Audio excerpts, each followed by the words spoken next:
পোনপ্ৰথমে আমি সদৌ অসম সূত্ৰটোৰ ছাত্ৰ সন্থাৰ পৰা অসমৰ মাননীয় মুখ্যমন্ত্ৰী ডাঙৰীয়াক ধন্যবাদ জ্ঞাপন কৰিব বিচাৰিছোঁ আৰু লগতে কেবিনেট মন্ত্ৰীসকল সকলোকে আমাৰ সদৌ অসম সূত্ৰটোৰ ছাত্ৰ সন্থাৰ পৰা আমি আন্তৰিকতাৰে বহু ধন্যবাদ জ্ঞাপন কৰিছোঁ। কাৰণ এটা ইমান দিনৰ পিছত এটা Assam land and revenue regulation act 1886 এই আইনখন সংশোধনী কৰিব বিচাৰিছে আৰু এই বিষয়টো আমি বহুদিনৰ পৰাই অসম চৰকাৰক আমি দাবী জনাই আছিলোঁ আৰু এই গোটেই কথাবিলাক এতিয়া এই সংগঠনিৰ জৰিয়তে যিবিলাক আমাৰ অনুসূচিত জাতি আৰু জনজাতিৰ গাঁওসমূহ 100% আমাৰ অনুসূচিত জাতি জনজাতিৰ মানুহ আছে, সেই গাঁওসমূহ এই আইনৰ জৰিয়তে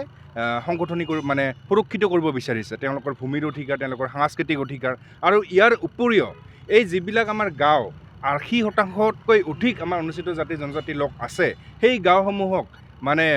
চিনাক্তকৰণ কৰি সেই গাঁওসমূহক micro' tribal belt and block হিচাপে তেওঁলোকক চিহ্নিত কৰিব আৰু যেতিয়া সেই মাইক্ৰ' ট্ৰাইবেল বেল্ট ব্লক কৰিব, সেই গাঁওসমূহত বেলেগ আন কোনোবা ধৰি অলপ বেলেগ এটা গোষ্ঠীৰ মানুহে সেই মাটি বা আমাৰ যিখিনি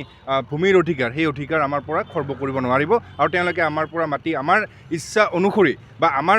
মানে অজ্ঞাতে তেওঁলোকে মাটি বিক্ৰী বা কিনিব নোৱাৰিব, বিক্ৰী কৰিব নোৱাৰিব। গতিকে আমি মানে বিচাৰিছোঁ, আমি ভাবিছোঁ যে এই যিখন আইন সংশোধনী কৰিব বিচাৰিছে, এইটো আমাৰ সম্পূৰ্ণ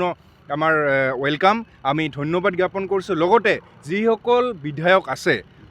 অসম বিধান সভাত বৰ্তমান, বিৰোধী হওক আমাৰ ধৰি লওক চৰকাৰৰ যিবিলাক প্ৰতিনিধি আছে, বিৰোধী পক্ষ হওক আমাৰ চৰকাৰৰ প্ৰতিনিধি, সকলো বিধায়ককে এই বিলখন সমৰ্থন কৰিবলৈ আমি অনুৰোধ জনাইছোঁ তথা দাবী জনাইছোঁ। আৰু আমি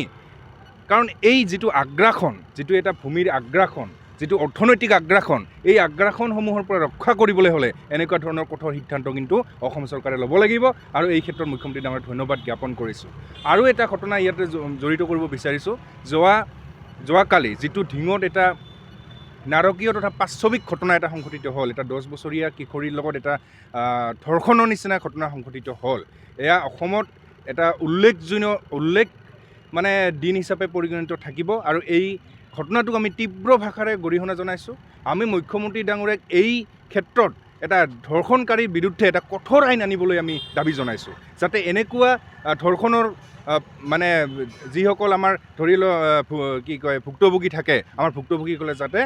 সেই আইনৰ জৰিয়তে তেওঁলোকে সেই উচিত মানে যিটো আমাৰ আইন, সেই উচিত আইনৰ যাতে বিচাৰ পায়। আৰু এটা কথা, এই যদি আজি চাওক যিবিলাক ধৰ্ষণ কৰি আছে, সেইবিলাক আপোনালোকে দেখিব পাইছে কোনে কৰি আছে। গতিকে আমি বিচাৰিছোঁ যে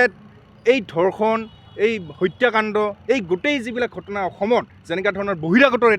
এটা দপদপনি, এই গোটেই বস্তুবিলাক ৰোধ কৰিবলৈ লাগিলে এটা কঠোৰ এটা আইন আনিব লাগিব। আৰু আমি দাবী জনাইছোঁ অসমৰ মাননীয় মুখ্যমন্ত্ৰী ডাঙৰীয়াক যে এই ধৰ্ষণকাৰীৰ বিৰুদ্ধে এটা কঠোৰ আইন আনক আৰু যিবিলাক দোষী আছিল সেই দোষীসকলক অতি সোনকালে কৰায়ত্ব কৰি তেওঁলোকক যাতে উচিত শাস্তি প্ৰদান কৰিব লাগে আৰু যদি নোৱাৰে তেতিয়াহ'লে সেই দোষীসকলক আমাক ৰাইজৰ হাতত গতাই দিয়ক। আমি সেই ৰাইজৰ আমি বিচাৰ কৰিম, সেই দোষীসকলক আমি কেনেকৈ বিচাৰ কৰিব লাগে আমি কৰিম।